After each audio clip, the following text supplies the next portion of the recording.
Okay, well, Alex, look, congratulations on, well, another massive opportunity. This Saturday, you fight in the undercard of Jack Catterall versus Harlem Eubank in Manchester against Aqib Fiaz on just 11 days' notice. How are you feeling Mhm. ahead of, well, another big moment in your career? Yeah, feeling good, mate. Thanks. I'm buzzing with the opportunity, and yeah, I'm ready to go on Saturday. So yeah, I'm happy with it all. How did the opportunity kind of come about to fight Aqib Fiaz? Well, it's funny actually because about 6 weeks ago we got offered the fight for this date, and we accepted. Um, and then because him, this is a story I've heard. Anyway, this is my side of the story. He was meant to be fighting Gomez, right? And then Aki then said he's moving up to lightweight. He can't make super feather anymore. Moving up to lightweight. So that's when I got the call. They asked me, did I want to fight Aki at lightweight? So I said, so we accepted. Said yeah. And then this was like a Tuesday morning or something. And then like Tuesday afternoon, and so then I was told, right, you'll have the contract through Tuesday night. So I was like, yeah, buzzing. And then Tuesday afternoon, Michael Gomez Jr. went on Twitter, giving Fiaz a bit of stick. Calling him out for pulling out of the fight that they had arranged. So then like Fiaz went back to him then and said, "Oh, listen, I'll fight you at a catchweight. I can't make super feather, but I'll fight you in between, fight you at 133." I think they said. And then I think Gomez accepted that. And obviously then they announced their fight and sort of I got left behind a little bit. Um, and then obviously now Michael Gomez Jr. pulled out. So I was the first one they called. Luckily I've stayed in the gym and I'm ready. So yeah, I'm buzzing. So we got the fight after all. Wow, so it sounds like a bit of a whirlwind there. So Yeah. that's interesting. So you offered the fight in the first place. Yeah. Um, as I mean, but as a result, though, I know you said that you've been in the gym and stuff, but technically speaking, you are still taking this fight on short notice. Yeah. So what's your motivation for accepting this on short notice and maybe not, trying to reschedule for, a later date when you can have like, maybe full more preparation for the fight. Just because we think it's a really good fight for me. I think we think it's a winnable fight. Like we feel like his style is tailor made for me and perfect. So it was a fight like we wanted anyway. So obviously then like when it came up, even with 12 days notice, I've stayed in the gym, stayed sparring, stayed fit, stayed sharp, been working on a lot of stuff. So there's no reason not to accept. Obviously, it's not ideal only having 12 days notice. I've not had like a 6, 8 week camp to prepare for it. But I think even with a short notice, it's still a fight we win. So yeah, as soon as we got offered it, we accepted. Mhm, mhm. And how have things been since your fight with Khalil Majid? Obviously, that was a brilliant fight in April. I think you really done yourself proud that fight. I think you impressed a lot of people. How's it been since then? Do you feel like there's been more opportunities overall, or yeah, how has it been since then in terms of like yeah opportunities in that? Yeah, good. I mean, there hasn't been loads to be honest. I think there was a fight that we tried getting in Canada and they turned it down. But other than that, really, there's not been like loads of opportunities. It's more so just waiting for the dates. Like we were I think we were looking at a Queensbury show around August time. Like I had been told that Queensbury were willing to put me on again and do an 8 round sort of comeback fight. Mhm, Um, and so, I mean, I suppose that in itself is a good opportunity. So, yeah, like I say, I think that last fight did me, the world of good, and put my name out there, built my profile up a lot, and I think it was looking good, yeah, for the future, for the future fight. Then obviously this opportunity came about, and I've took that, and again, it's going to raise my profile massively. This is obviously a matchroom card now, so I get to work with Eder. And yeah, I'm buzzing, mate. Again, it just gets me in the public eye. More people will know who I am, and come Saturday night, even more people will as well. So yeah, I'm buzzing.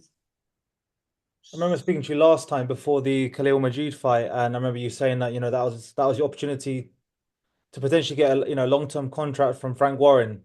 this time round, would you say it's an opportunity for you to get a long-term contract from Eddie Hearn and Matchroom? Yeah, same again.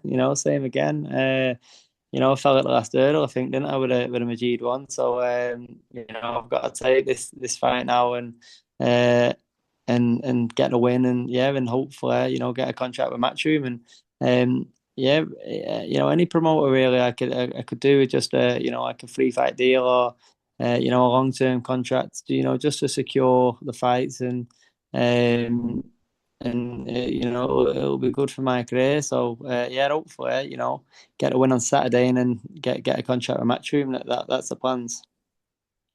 And what do you make of Aqib Fiaz? Um, yeah, what do you make of him as a fighter? Yeah, I think he's good. He's got an entertaining style. I like his style, sort of, small, come forwards and aggressive. Um, but I think, someone like me who's tall, long range, but can also fight in the pocket, I think he's going to struggle. I think, like I said before, I think it's a style that suits me. So, I'm looking forward to coming up against him, and sort of, I feel like he's going to make me look good. I'm going to showcase all my skills, and um, hopefully you'll see the best Alex Murphy because of his style. Mhm. And he's from Lancashire, which is not a million miles away from Manchester. I No. remember last fight you were saying the Majids, there wasn't any sparring history, but obviously you'd seen him in the gym and stuff like that. Is there any history here with Aqib Fiaz? Have you ever been like in the same gym, or do you know each other at all outside the ring? Yeah. So I've sparred him once before, Jamie Moore's. Can't quite remember when it was, whether it was this year or last year. I'm not too sure. And we did 6 or 8 rounds. I'm not too sure. But it was good sparring from what I remember. Good. It was a good spar. And I've been down there a couple of times. I've sparred Cameron Vong at the gym. So yeah, so I've seen him. The first I never spoke to him. The first time I spoke to him was obviously after the time we sparred together. Mhm. Seems like a nice guy. So yeah, sound no bad blood there from my side. So yeah, I'm just looking forward to getting a fight on and entertaining. Like I say, I think he's got an entertaining style, and I believe I do as well. So it should be another barnstorm really for the fans. Yeah, I mean, you'll be parallel on quite a few things. Obviously, your records are actually identical, 13 wins and one loss each. He's got a couple more knockouts than you. Yeah. Um, so yeah, I guess, and Mhm. you're roughly the same age as well, aren't you? 'Cause you're 24 now, and I think he's 25.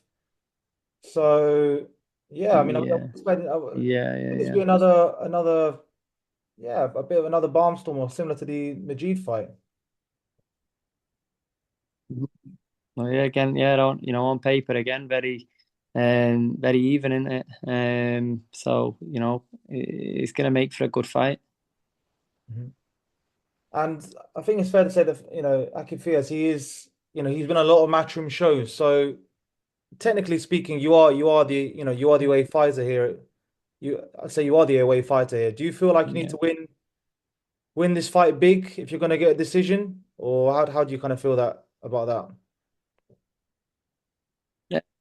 I mean, I'm not going to look into it too much in terms of, if it's close, they're going to give it him. I've not really thought of it that way, but yeah, really, I need to like not make it close. Go and put a statement on, and yeah, really, get a win, get a stoppage if possible. Because yeah, I need to make a statement. Obviously the last fight I was an away fighter. This time coming in, I'm an away fighter, and I don't want to make a habit of that. I want to be a home fighter. So, yeah, I really need to prove myself in this fight. So, hopefully, then going forwards, I can become the home fighter. Mhm. And is it fair to say you are going to? I remember last fight you said Majid was probably a little bit bigger than you. Is Yeah. it fair to say this fight you're actually going to be the bigger man in there? I think you're listed about a couple inches taller than Akid Fiaz. He's also fought as low as 130 pounds, whereas I don't think you have. So do you look forward to being probably the bigger man in there this time round? Yeah, exactly that. And I think the Khalil fight. I think his sort of size and his strength. That's what I struggled with towards the end. Whereas I feel like, going into this fight, I am going to be the bigger man. I'm going to be tall. I'm going to be a lot bigger. So I don't think that'll play a part in this fight, which is good. So yeah, so I'm buzzing with that, buzzing to be the bigger one in this one. So yeah, but I mean, at the end of the day, we're still going to be weighing the same out with the day before. Um, but whether like we'll refuel, won't we, after it? And I can imagine I'll be a lot bigger than him going into the fight. So yeah, I'm buzzing with that. Sounds good. Sounds good. Great. And can I get a prediction for? So obviously the main event is Jack Catterall versus Harlem Eubank. How do you see that one going? Yeah, it's a good fight. A lot of people are asking me about this fight. I think Catchall gets a win. I just think, like Harlem's obviously coming up and like and trying to prove himself. Whereas I feel like Catchall has proved himself. He's proved himself at that world level. So on paper, I think Catchall's a level above, but Harlem's going to come in hungry. He's gonna be a good fight, but I do really like Jack Catchall. I rate him a lot. I like his style, and I think he gets a win. Yeah. Great, great. Well, look, Alex, all the best for this Saturday, live on the Zone. And yeah, thanks a lot as always for giving me some of your time.